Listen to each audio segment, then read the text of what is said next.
غیر مستحکم ریاست میں اچھی معیشت کا تصور ناممکن ہے۔ ریاست کی عملداری کا قیام اور دہشت گردی کے خلاف جنگ سب کا مشترکہ فرض ہے۔ دہشت گردی کے خاتمے کو صرف ایک ادارے پر چھوڑنا انتہائی خطرناک ہے۔ وزیر اعظم شہباز شریف کا نیشنل ایکشن پلان کی اپیکس کمیٹی سے خطاب، کہا قانون سازی کر کے سیکیورٹی اداروں کو مضبوط بنانا ہوگا۔ دشمنوں نے سوشل اسپیس کو زہر آلود کر رکھا ہے، ایسے قانون بنانا ہوں گے جو نفرت اور تقسیم کو ختم کر سکیں۔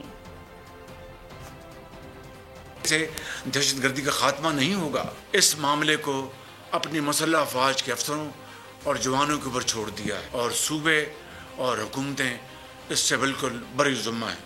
یہ ہے وہ خطرناک ایک روش جو پچھلے سالوں میں ایک رواج پیدا ہو چکا ہے۔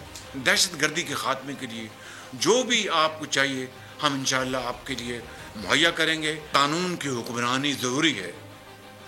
ریاست کی عملداری کو پوری قوت نافذ کرنا میری اور آپ سب کی مشترکہ ذمہ داری ہے۔ نرم ریاست کبھی بھی سرمایہ کاروں کا، چاہے وہ اپنے ہوں یا خارجی ہوں، کا اعتماد حاصل نہیں کر سکتی۔